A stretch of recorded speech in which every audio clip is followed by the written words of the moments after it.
Hi, welcome to another session of ChiroCore. I am Dr. Renee with Intune ChiroCare. I'm here today with Kayla Shutter from Core Connection Pilates. And we started a video series to educate people on kind of normal pain patterns, normal stress of everyday life, and then how to correct it and correlate it to chiropractic and Pilates.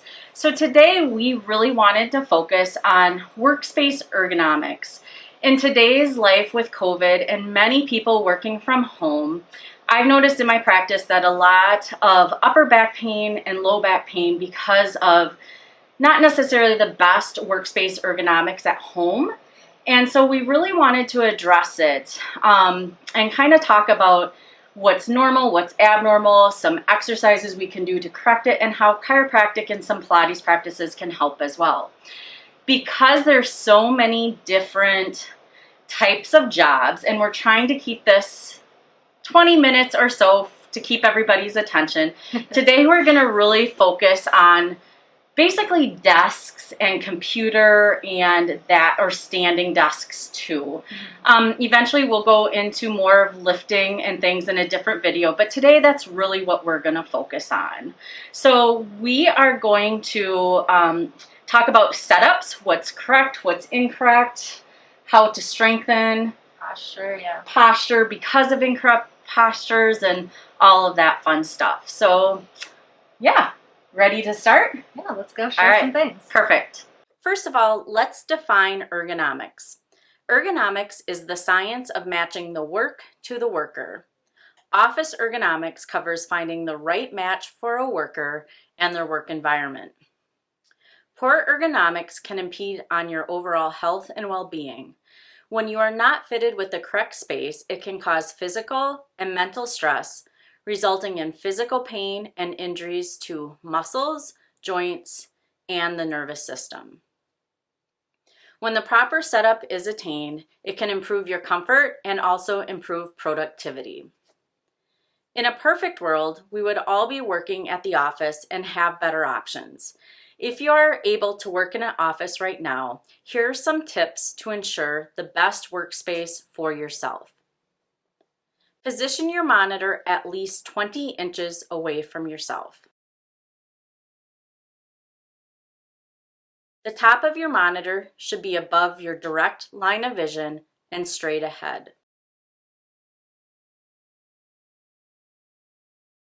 Your elbows should be at a 90-degree angle and your wrists straight.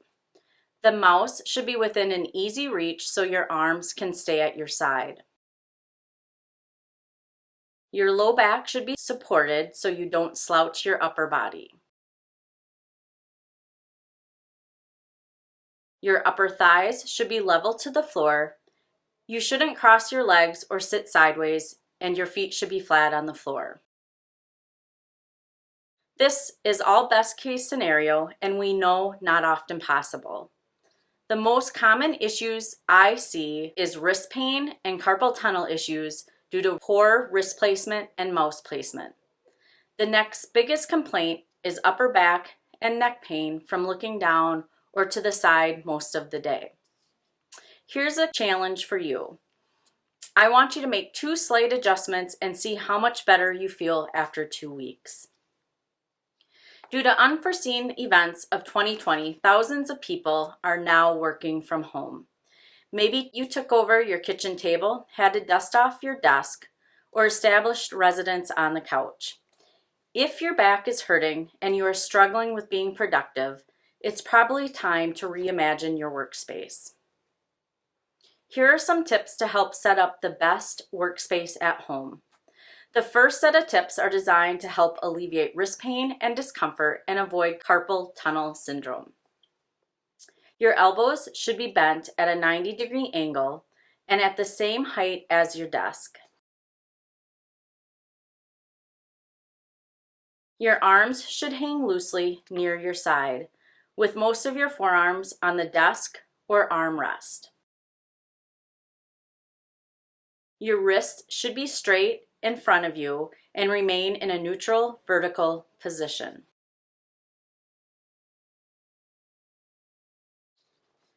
Sitting comfortably at your desk is one of the most crucial aspects of a health-conscious space. A good chair and footrest are important to avoid low back and sciatic nerve pain.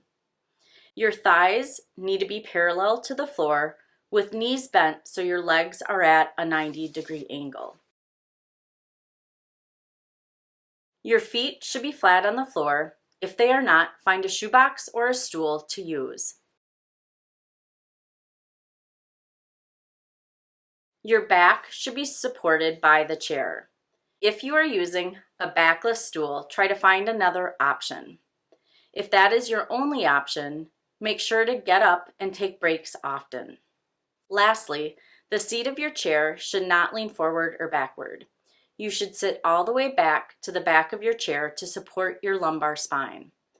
When your lumbar spine is properly supported, you are more likely going to be in a better posture throughout the day. Now let's take care of your eyes, head, and neck by making sure your monitor's placement is optimal.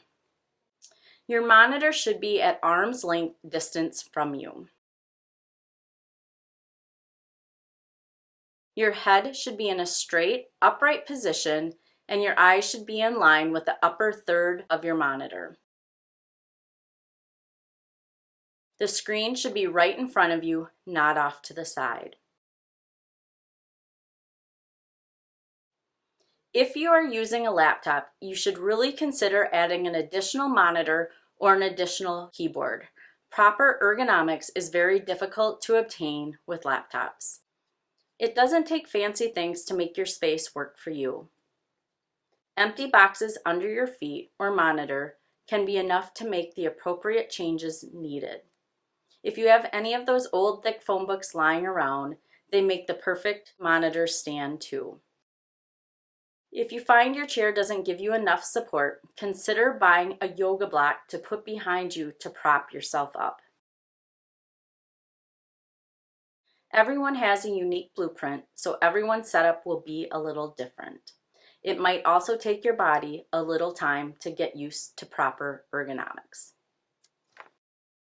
All right, one of the biggest things that I'm seeing with workplace ergonomics is upper back and neck tension from working at home and not having the proper setup. And we all know that everyone is doing the best that we can, so we just want to put this out there to help improve the quality of life. Another thing is, if there is pain ever associated with anything that you're doing, please stop doing the exercises and you can reach out to someone to kind of help with that as well. So I really want to talk about the forward carriage of your neck because of the world of technology, especially laptops and monitor use, and a lot of people are now also working from their phones. When that happens, we have a tendency to kind of go like this, and it creates an anterior head carriage and tight posterior musculature. So this is an exercise that I show almost everybody that comes in, kids to adults, to kind of help improve that. It's going to be anterior translation. So I'm going to show it against the wall so you get a better idea. You don't have to have a yoga block to do this, but if you have one, it works perfectly. To replace this with just a rolled up bath towel works too. So you're going to place whatever you have against the wall, and you're going to kind of put it between your shoulder blades. And so then what you're going to do is you're going to roll your shoulders back, and then you're going to translate your chin back. There's a big difference. You don't want to lift your chin. You want to translate it back with rolled shoulders. And honestly, you're going to feel it in the chest and the back of your neck and through your shoulders. I would start small.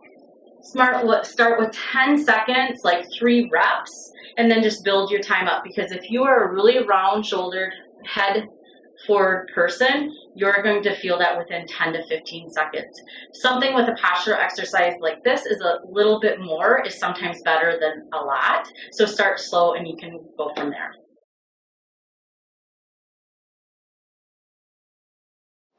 So I'm just going to go through a few movement exercises that you can do sitting at home as you're taking breaks throughout the day. So a few things, when we're sitting at a desk, we sometimes get into this really rounded position of the shoulders, the neck, the upper back area.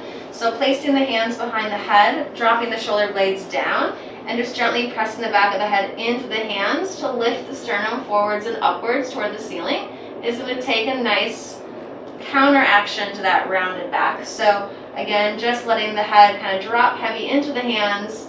Elbows are slightly forward of your shoulders to keep the scapula integrated as you're going into that extension. And you'll just return back to neutral spine. And you'll use the inhale as the breath to extend into it, and the exhale to bring your rib cage back down and center your shoulders and head into alignment. And about 4 or 5 of those is plenty just to kind of get yourself out of that movement pattern. Another thing to focus on is the hips and the knees. So when we're sitting a lot, we will end up usually crossing our legs or doing something crooked in the pelvis. So a good one to kind of get out of that is just to bring your feet back to a parallel position, crossing one leg over the knee. And when you're sitting here, it's important to bring yourself back into a neutral placement. So making sure that the back PSIS and the front ASIS are parallel with the floor so that we're not kind of dropping or sinking into the hips.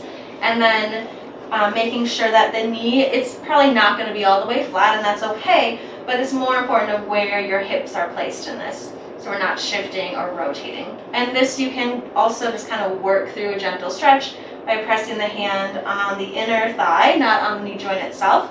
And even rounding forward can give a deeper stretch to that. Another thing to think about is when we're sitting is our hip flexors get really tight. So standing up and getting out of the position entirely is always a great thing to do. So you're going to stand with one leg back, staggered, feet are going to stay parallel, knees centered over your foot, and your back leg is a little bit wider. So if I'm facing you, I'm not directly behind, but I am in a wider stance with that. And I'm just stretching out the hip here. So the more you press into this knee or take a wider step forward, the deeper the stretch this is going to get. Just be mindful that we don't push the knee over the ankle, that we're still stacking the knee and the ankle into alignment. And of course you do the other side as well. And then last thing is the hands and the wrists sometimes kind of get into this flex position. So just working the wrist, doing some circles, taking the arm up and over the head can be a really good opener for the chest and scapula upper back area. So again, just taking one hand up and behind the ear. Yeah, and I had one more, but it's blank. Oh, and then work reaching across the body as well. So just, again, keeping the shoulder down, but getting out of that bent arm position and the wrists in that flex position. In conclusion, these are some things that you can do just to get through your day. So there's small exercises to get you up, get you out of your positions. Although in the long run, if you are experiencing chronic pain and things like that, we do recommend coming and finding a program that works for you either at Dr. Renee's office, here at InTune ChiroCare, or with Pilates with me at Core Connection Pilates, because a lot of these things that we're doing in the world that we live in when we're sitting at home is changing the way that we're using our bodies, and it does create these musculature and skeletal imbalances that we want to take care of our bodies in the long run. So even though these are great tools to do throughout your day and keep you on track, there's better programs and long-term lifestyle changes that you can make to create a longer, healthier life. Perfect. Awesome. All right. Thanks for tuning in. Bye-bye. Bye.